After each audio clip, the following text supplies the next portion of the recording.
You're listening to Two Beers Until Phronesis, a philosophy podcast for students, graduates, and anyone else interested in ideas. Alongside regular guests and friends, we discuss some of life's big questions over a few beers. Enjoy.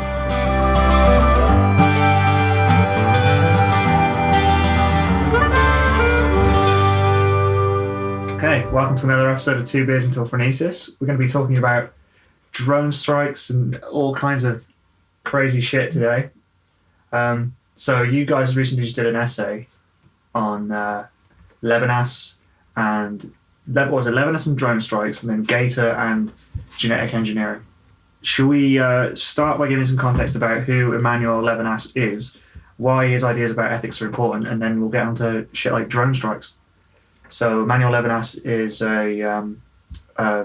was he Russian by? So he was born in what is now Lithuania, but then it was Russia. And this was in 1906. And he, at the time, this was obviously World War One. So his family, because he was a Jew, his family was persecuted and all that sort of thing. But because he spoke Russian pretty well, he managed to sort of hide and keep his identity as a Jew fairly secret. And then I think around, I don't remember exactly when, but he moved to France at some point, managed to get out of the USSR, I think after the war. Yeah, did he serve in World War II as a translator? Because he knew Russian. So then that's right. Yeah, so but basically managed to pretty much escape through the Holocaust. Yeah, he managed to escape, and he escaped to France, and that's where he did his his studying in philosophy and this sort of thing.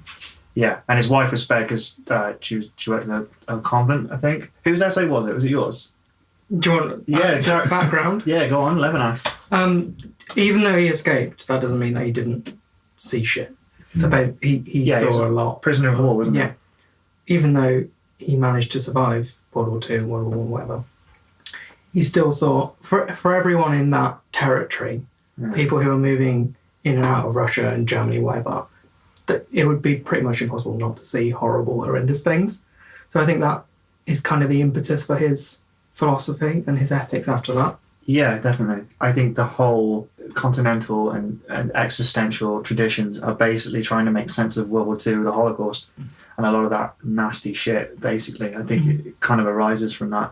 And yeah, definitely for Levinas. I mean, yeah, like you say, even though he got through all that alive, a lot of his family didn't. And I think, his mindset's going to be completely changed after that. So, his Jewish perspective is particularly important given the context. And I think that's obviously later on would be very influential in how his philosophy and how he sort of was trying to explain institutions and explain what was going on. Yeah, so, I think he has to be seen in the wider context of existentialist and continental tradition, which is a kind of deliberate move away from conventional narratives and traditional religions and power structures and things. And I think particularly for Levinas, it was this move away from dialectical materialism and fascism and things. He wants to basically distance himself from those kinds of things and work out a new way of conceptualizing ethics because the previous narratives had failed. And I think the Jewish influence is also important because he's, although he avoids traditional theology, he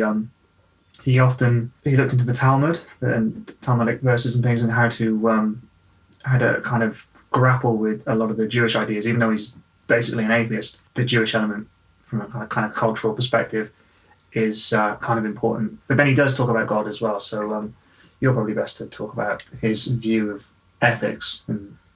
Okay. Should we talk about phenomenology as a concept first? Yeah, I think that's probably let's establish that. So obviously he is part of this school that is called phenomenology. Founded Edmund Husserl, what's his name? Husserl, I think. Husserl? I don't know how to pronounce it. Probably again around the turn of the 20th century we're talking here. Probably a bit earlier maybe with Husserl. But phenomenology as a school, essentially what they started to do was take the aspects of our consciousness as the first principle of what we should be studying and what we should be talking about. And it was more about, I guess, as a very rough explanation, it's to do with our experiences of the world. Right, our experience of the world are the first principle of things, and it's trying to identify the differences in our conscious experiences and what separates one conscious experience from another in terms of qualia, etc. Maybe you can explain that slightly better, but our experience of the world kind of comes before any statements we can make about it. So this experiential dimension is what comes first. Yeah. Before cognition, before thinking, before propositions. I suppose another good way to put it is it refutes the object version of reality. So the sort of Cartesian, the world is made of objects, and then you also have the conscious observer of those objects. It sort of takes that and goes, well, no, it's like the conscious observer, and what he observes is the first principle, is the fundamental thing, rather than the actual object of being independent of the consciousness. Yeah. And then if we put that in an ethical context, take utilitarianism. It's not the case that we'd act upon utilitarianism. We'd be given a situation, think about it, and think, what is the principle of utility? Is that we'd act, and then theory gets applied to that rather than the other way around. So experience and the stuff happens first before theory does. So I think that kind of initial experience before thinking about an instance is very important for Levinas. Yeah. So the whole basis of his ethics is kind of being hit by something that you see. Before you think about it, something has happened in your head. You instantly, before you have time to kind of categorize or anything about what's happened, your reaction is there straight away. Yeah, I think he calls it an affect, something that happens to you. Mm-hmm. And that's actually how he thinks about ethics. He thinks ethics is something that happens to you as opposed to something you conceptualize. So he would be very critical of something like the trolley problem, because he thinks that's just not how humans act. That's not how we approach ethical situations. He would probably say that before you're thinking about where to pull the lever to save Six, to save the to kill Six, to save the cancer doctor, and which one's better, he would say that first and foremost you're hit with it's kind of humanity of the situation and the humanity of the person involved through the face. Yeah. So he calls that the other. Yeah. It's not the other as in like the... Is it Heidegger who talks about subject and other, master and slave? Yeah, Heidegger's talking about it very ontologically. It's not that. It's literally pretty much just another person. It's not a distinct alien category. Right. It's just another person. Because that was a bit confusing for me when I was going into Yeah. Levinas. Was like, okay, I was thinking immediately about the conception of the other as in, the Heidegger sort of like other as something other than the self, in the sense that you have the self and the other. Yeah, or the other but he's actually, it's really simple. He's literally just saying... Other people. Yeah. And I suppose you've mentioned the face, and I think that's important to unpack. So, like, in what way was the face the most important thing for Levinas? Because if you're looking at someone's ass, you don't really get a sense of their humanity, right? So that's the key. It's dehumanization to see the face for Levinas. Yeah. He was a prisoner of war. And I think, am I right talking about how there was a dog in this prisoner of war camp? Yeah. Don't know the source. So there was a dog in this prisoner of war camp, and the dog was the only thing there that treated everyone else like a human. Right. And basically, they'd go out, do their work in wherever they were doing. When they come back to the camp, the dog would be jumping up at them and be happy, because I guess the idea is that the dog doesn't have any cognition of, actually I should categorise these people as lesser than like humans. There's no judgment, yeah. So they shot the dog. The Nazis shot the dog because they realised this dog... It was humanising the Jews, yeah. So the whole idea for Levinas is that before you get to assert violence on another person, say you're going to kill someone, before you get to do that, if someone turns and looks at you and you look at them back in the face, hidden within the face is the commandment, thou shalt not kill. So even though he's an atheist, as you said, he doesn't really... He's got Jewish philosophy later in life, whatever, but he says that it's God's commandment in the face. Because I find this kind of difficult because he uses this language of God, yet he's an atheist, and it's... Because like you were saying earlier, I think a lot of his writing is almost written quite theologically in the way it looks and the way it's structured, which is obviously influenced from Jewish heritage. I think he kind of wants to say that experiential quality of seeing another person is equivocal to an idea of God, that it's such a powerful image. I get, that's my interpretation of what he's saying anyway, I think he's trying to suggest that it just stops you in your tracks, basically. You see them as, rather than an object or something that you can use for you see them as a person. So he says that similar to, who is it similar to where you go Kant. I'm thinking of Kant straight away. someone When where you you- say using someone as a means to an it end. means to an end. Yeah, I'm But then thinking there's of someone Kant. else who was talking about how you go through the world without That's Heidegger. Heidegger. Yeah, so people are Heidegger. You see someone on the train, you don't. Yeah, you like- see someone on a train, or you see someone serving you at the checkouts. Yeah. And I always forget these two confused the wrong way around, but it's the ready to hand and present to hand. Yeah. The door is not present to you. Oh, right, yeah. Until So, you- yeah. You can go through a door, it's not present to you until there's a problem with the door, the door hits you So in it's the like face. if you're driving a car, it's like the car is not really part of, in terms of like your phenomenology, it's like you don't really care about, it's literally just this thing getting you from A to B. It's not a car. It only becomes like this complex part of your experience the minute it breaks down. You're like, oh my god, this is giant machine. huge car. I've just suddenly realised I'm in a weird complicated machine that I don't know how to fix. So if we apply that to the face, he's saying that we go through the world like typically not understanding. So we go through the world blindly, using people as objects, using things as objects, seeing the world as something that you can control. Yeah. Basically, until you see the face, and that breaks this kind of control, drive, whatever you've got in you, and you see them as someone else rather than something that you can use. Yeah. I think he ties the face with discourse, but the first thing you see is the face. And he talks a lot about how it's not the face in resistance to you, but it's the fact that you can see them as someone who you could have killed or you could have like harmed, and they're not putting any resistance up to it because they're just like looking at you.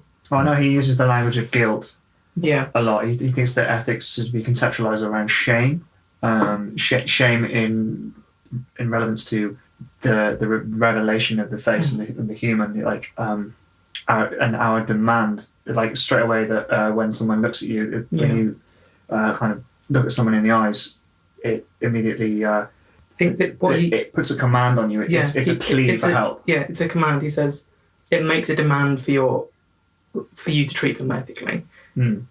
But what is this then? So, because he's not, this isn't like a scientific kind of, he's not saying that this is... Right. Well, I think that's where the phenomenology comes in, because it's like, you've got to remember his conception of how he's talking about these as a fundamental first principle. Yeah. Is he's talking about this literally purely in terms of, well, we're taking aspects of our conscious experience, and he's just putting the most fundamental, important part of our conscious experience being the face, I guess, in this case. Yeah. And being the thing that moves people the most. And I mean, confusingly, he calls it the ethics, or he calls it his ethics. But what he's really referring to is not ethics. He's referring to this as like an actual first principle. Yeah, there isn't any kind of doctrine of it. There's not like with Kant there was like, do not treat people as a means to an end. Yeah, and the whole kingdom of ends type thing. Don't do things unless you can universalize them as things that would be acceptable for everyone. Yeah, he's not talking about that kind of ethics. He's literally just using the word ethics to describe this an experience. Yeah, it's all experiential, and that like kind of meta how this experience is the first thing. Yeah.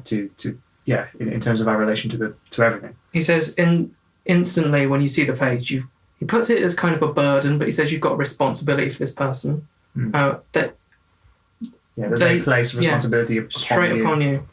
But he also says that it doesn't matter if they have a responsibility for you.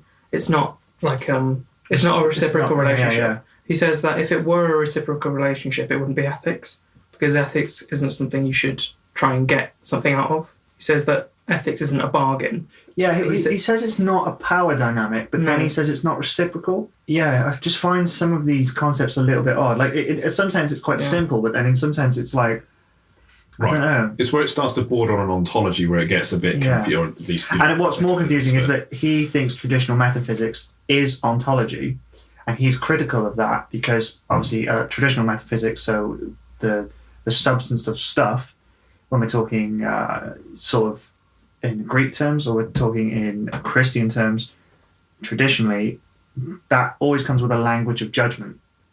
And he wants to call that ontology because ontology is the idea of being. And he thinks that when within traditional structures, the essence of stuff came with this preconception of lesser and higher beings and telos, everything had an end or a purpose, and so it came wrapped up in the language of judgment. And he's critical of that. He calls that ontology. But then what we would probably call ontology, the four of us, is what he's doing, which makes it all the more complicated. Yeah, but sort of kind of doing it and then kind of not doing it. That's where I get confused, because I try to like look at it and think of it as some kind of, you know, almost like metaphysical assumption about reality, or at least, you know, taking that phenomenological view. So we're talking about, you know, not object facts or external of our experience, but taking these first principles of our experience as being the fundamental principles or axioms of how he's building up how we should act, or reality, or whatever. And then, you know, in his case, using the face as the, you know, the principled idea or whatever. And you're kind of thinking, well, what he's trying to talk about here is, what is the most fundamental and important thing, part of reality or part of our experience? And it's kind of difficult to, at least for me, I find it kind of confusing. Like, exactly which point is this? You know, is he just talking about a fundamental aspect of reality, and at which point is he just talking about ethics or whatever he's calling ethics, which is not ethics? And have you guys read any stuff on art? No. Because it's quite interesting when he talks about the human face in art, and this ties in with slightly more conventional Jewish thought. I mean, you guys obviously know you can't draw faces in a lot of Jewish art because it's seen as idolatrous. But I think then we confuse the idea of idolatry in Judaism and the idea of idolatry in Christianity. It's not a sin. It's not so much an affront to God, because God is a lot more metaphorical in Judaism. It's really just this useful idea of all relates back to kind of more secular ethics, humans. So when a Jewish person says you can't draw a human's face because it's an affront to God, what that's really saying is let's value humans. Let's treat them with a kind of essence of divinity. Right. The avoidance of ideology in some sense, I guess. Yeah, it's like it's something that kind of stops objectification of people. Oh, okay. Because so okay. Yeah, so when you draw a human face, you kind of reduce them to this still image. You reduce them to an object, and I think the language of God helps with that, but it's not a literal God. So I think that's where Levinas gets his idea of God from. But so in a Jewish context, that's why abstract art is so prevalent within Jewish art, because even in avoiding forms in general. I didn't know that. Yeah, I really I never used to like art, and then I started looking at abstract Jewish art. It was like fucking blue, just shades of blue, and it's just like, because I normally used to think, it's just modern art, it's a load of crap. But then I'm like, no, actually, that makes a lot of sense. You've deliberately avoided forms, but you've tried to communicate something very primal, and that's quite interesting. I mean, I wouldn't set some time aside to paint it myself or anything, or do anything like that, but just as an aside, it's quite interesting. Yeah. Well, I suppose the other confusing thing about Levinas is, like you just mentioned, his use of God. And this is the other thing I didn't understand in exactly the context in which he uses God. But I think if you look at it, so in that context of it's just this idea that helps us conceptualize humans. If you see God in another person, and you can't really, it's kind of irreducible after that. Just seeing, if I see God in you, it's very hard for me to kill you. But I could probably try. No, but it's. And it doesn't really get much more reducible than that, the essence of God, because God is really just kind of a metaphor, I think. I mean, that's how I read Levinas. Okay. Yeah, I think that the use of God is just, I think he's trying to explain how it's an affront to you. Like, because if you saw God, you'd be like, fucking hell, that's God. Right. You'd stop whatever you were doing and just be like focusing on this one thing. Yeah. And it's unexplainable. You can't say, oh, well, God looks like he's wearing a robe, he's got a beard. It's kind of like a... Yeah. It's like the face transcends in some sense. Like that kind of... So, it's just this transcendent, irreducible idea. He literally just invokes the most fantastical idea possible to communicate that sense of the other. Yeah. Right, okay. And he says that basically that the face is the impossibility of murder. So he acknowledges that people are killed every day. And he acknowledges that people look at people in the face and kill them. But he says that when you kill someone, you're avoiding the face, or you've you've lost the face. There's a lot of kind of post-Levinas, there's been a lot of psychology about how when people murder each other, they're doing it to objects rather than They're dehumanising them. Yeah, I mean, that comes from if he was in a prisoner of war camp, he'd know full well that you're stripped of your identity. And you look at the Holocaust, that's exactly what they did to Jewish people. They're immigrants, they're Jews, they're this, they're that, they're not people. So you objectify them, you turn them into this label. Yeah. So it's a categorization and a complete alienation that allows people to kill, rather than seeing their face, realizing they're another person that demands ethics from you, and then still doing it. You can't stab someone in the face knowing that they're another person who desperately does not want to be stabbed in the face, because you in your head there's shut it off. Yeah, there's a switch that just goes and you kill an object rather than a person. Yeah. I think that leads into my application of it to drone. Yeah, talk about drones. Drone warfare. I suppose maybe a brief background on drones. Yeah, if you've got the background. Whoa, I got something. Well, there's a lot of it's the early 2000s when drones were really used as murder weapons, basically. So they were used as surveillance. So that the drones are they're called UAVs, unmanned aerial vehicles, and they're just big fuck off planes. Enemy UAV online. In the sky they're unmanned, so they can be controlled fucking 1,000 miles away. There's drones in Afghanistan that were piloted in California. So and they use Xbox controllers and shit, don't they? Absolutely. They use joysticks, Xbox controllers, whatever. So that the whole idea, I think, the reason they're used from a utilitarian perspective, this is the way they're justified, is that if they're shot down, there'll be no casualties. Preservation of life, yeah. Yeah. But I take it, I think there's a bit more sinister kind of justifications and reasons for it to be used. Right. So I'm taking it that the only reason that drone warfare has happened and is expanding, if anything, is because it's easier to kill people. It's easy. You mean psychologically? Psychologically, and more effective physically. for the wrong reasons. Yeah. So they get a big screen, and on this screen they see white little dots, and these are people scurrying around. And they'll have they're not going to sit there conceptualizing this activity with language like, we've just killed 3 people. They're going to be like, we've jerried 3 tangos. They use stuff like a royal jerrying. So British. Some of the news articles I read from people, they'd done interviews with drone pilots. I'm not sure I could call them pilots. Controllers is like, if you've got a tiny little helicopter, you're not a fucking pilot, mate. You're a controller. Tell me that to my face. Yeah. And I imagine most of the modern ones are so automated now. Much of the control will also be AI. They all they see are little dots, and then they see limbs after, and they've used the words like splats and squirters to like, I've killed another bug splat. Because they're basically seeing them through like mostly an infrared display or something. Where they're just it's just a little dot, and then the dot expands as the blood is like gushing out of the body.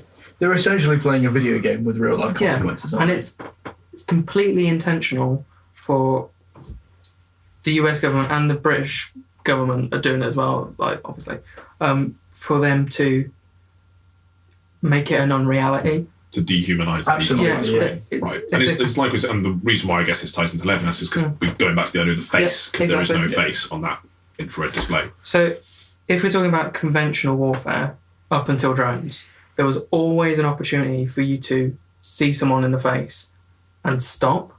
Even if you're a fucking long-range sniper, you can see someone's face and I'm going to blow this man's face off. That opportunity is completely abolished. Intentionally abolished, because they know that. Yeah, well, you remember that incident where a couple of guys. I think they were flying one of those Blackbird things. Those things that fly in like the fucking stratosphere. one of those stealth bomb things. Yeah. I think those are the ones. The one in Call of Duty 4, with the infrared stuff. Yeah. Oh, the AC-130. Yeah, that's not a drone, is it? I haven't played Shut up. Call of Duty. No, I don't think it is. Basically, No, it's not where I a get plane with a myself. massive fucking cannon on it high above the clouds and you don't yeah. see. Yeah. And they some Americans shot some British guys. Yeah.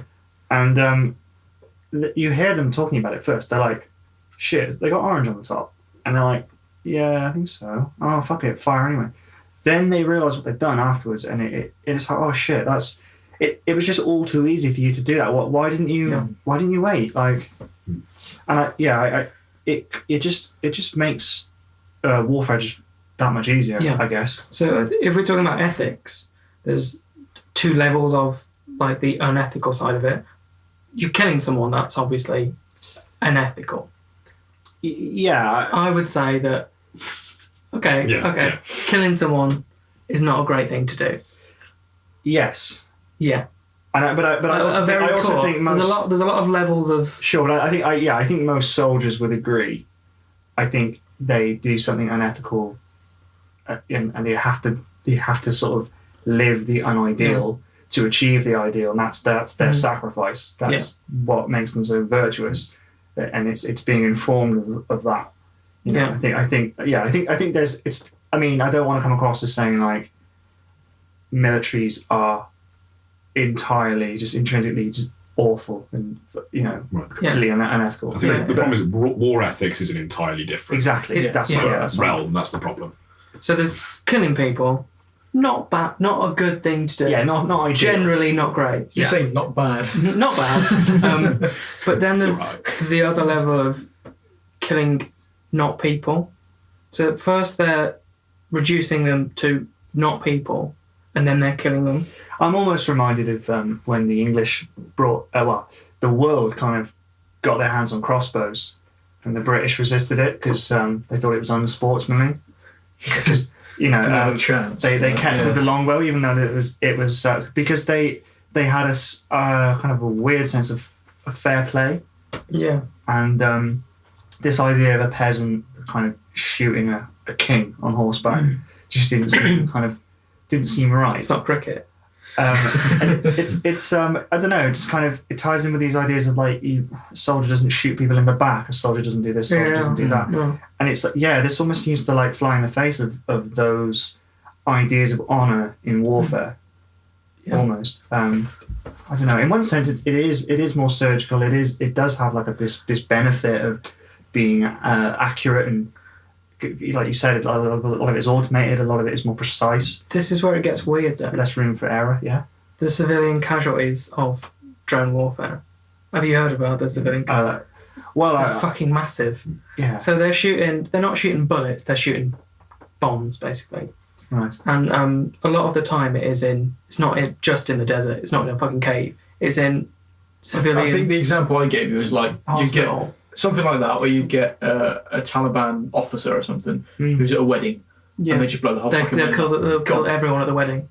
So Is that because a pilot won't do that, basically? Yeah, I think it's just because even if you rationalise it as, he's an Al Qaeda member, if I kill him, that is justified because that will stop other people being killed, other innocent people. But look, you wouldn't get a patrol bursting into a wedding and fucking shooting the whole thing up. Shooting everyone. Wouldn't happen. Drone, gone.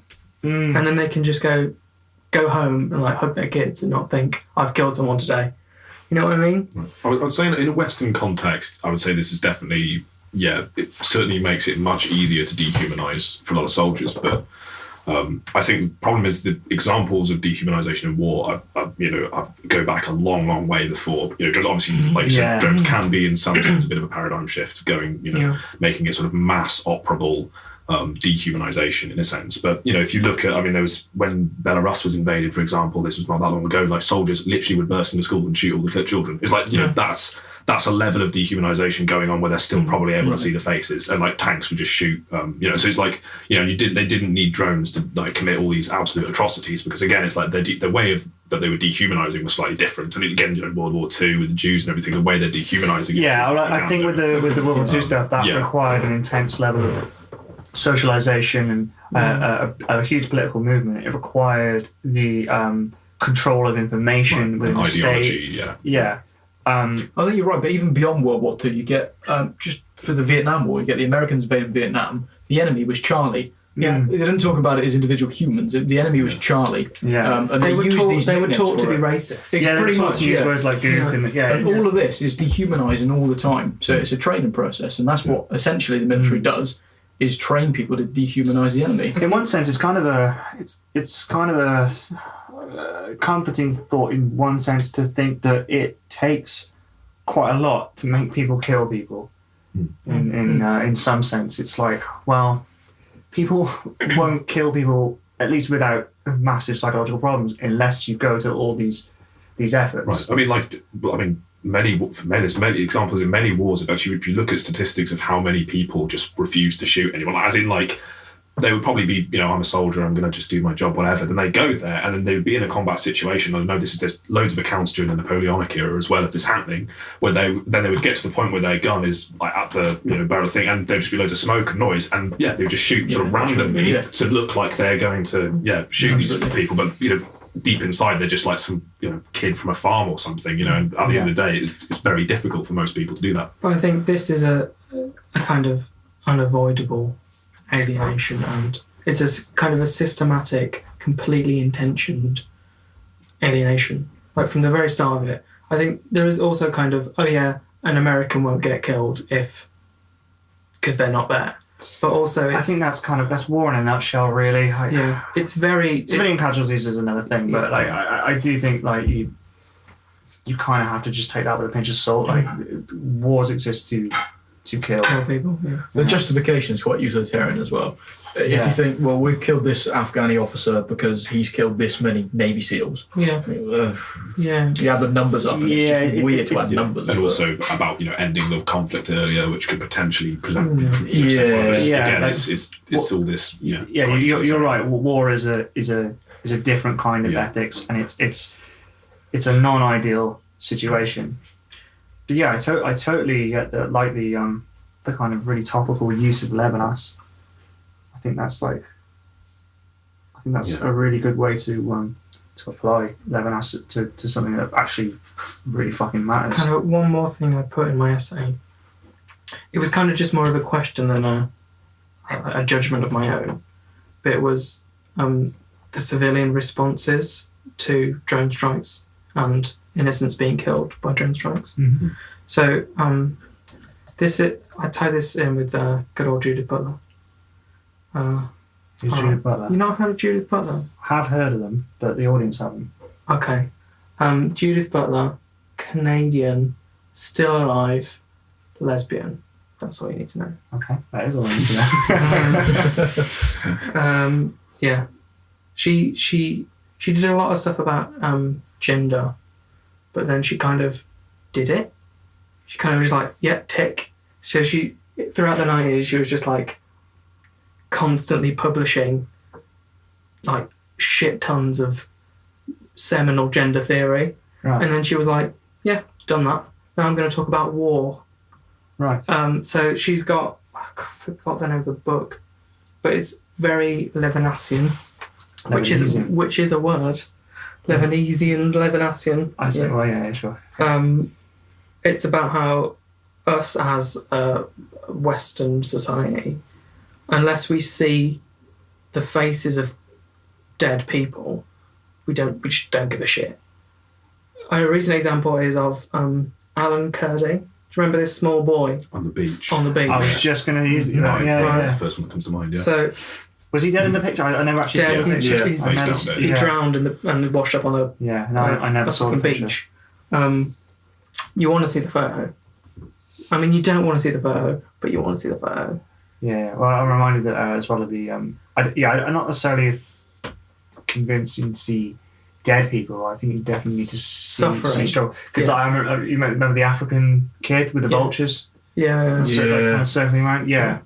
And of course the Vietnam War child, the napalm. The whole and the guy with the gun next to his head and like Yeah. So as a like a general society, unless you're fucking keyed into it, we survive Confronted with the face.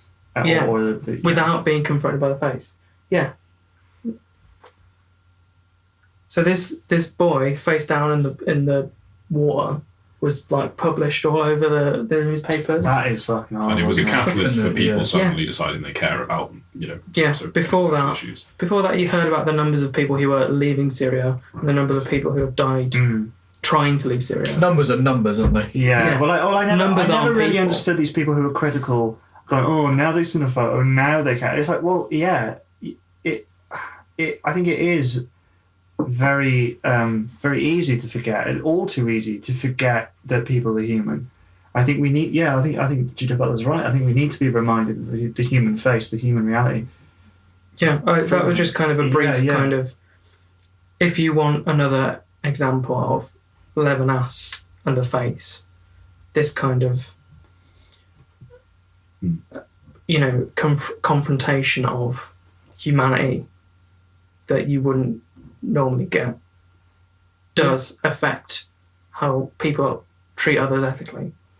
And that's all I I want. suppose the more cynical point of view is what I was saying is like the problem is with that is that this idea that when an issue is suddenly humanized, it becomes sort of prevalent for people. In a way, you could say, well, that's the problem. There is that we could potentially be misdirecting how we are. It's if there's like there's like a war in Yemen, and it's just like terrible. And it's like we just never hear about it. We'll just never hear about like all this stuff going on because it hasn't been humanized for us. But it's like it's only when these things get humanized, and like sure, it might point to an important issue, but I think part of the problem is like it is very difficult for people to properly direct their attention. And in a cynical way, you could say, well, the use of humanization of certain issues can be a way to deliberately potentially direct people towards a certain thing.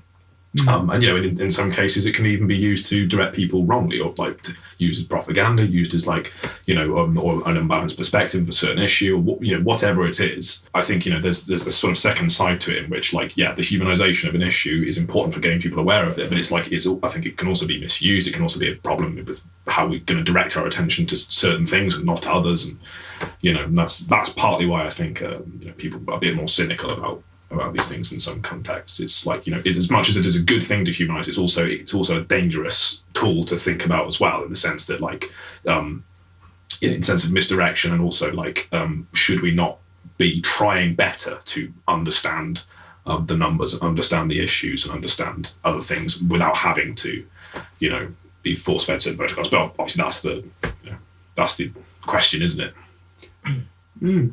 How can we consider ourselves an ethical society? We in the West, everyone's like, we've got higher standards than the rest of the world, basically. In a very cynical way, we all consider ourselves better than fucking Pakistani brides or whatever's going on in the rest of the world. But how can we do that if we kind of ignore everything else that's going on in the world? I think that's kind of the... Well, I think the issue here is it's like I think we can in some sense make a qualitative judgment about certain aspects of culture, but it's like you don't have to do that to say that the culture is perfect or is like necessarily that good.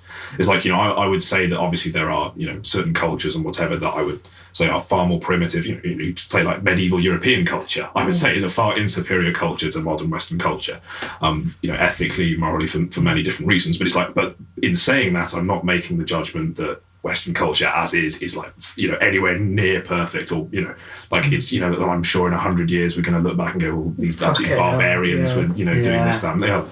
So it's one of those things where it's like it's not. I don't think it's necessarily right to go fully on the relativist side, but at the same time, it's kind of like it's the danger of the other side is to also go, well, that the superiority of this means that there is you get a capacity to truth, sense of linear progression. Yeah, exactly. Like, Right. Yeah. Cool. Which is also, but like you said about linear progression in cultures, it's like, well, that's the way that, say, Germany was heading in the, at the very start of the, 20th century, and like what happened, it's the like height of hubris. These civilizations don't just like progress. Yeah, I mean they had a very strong sense of high culture. That philosophy was at its peak at that time, and so some of the greatest philosophers. Who was it? That was a Nazi. Heidegger. Yeah. So.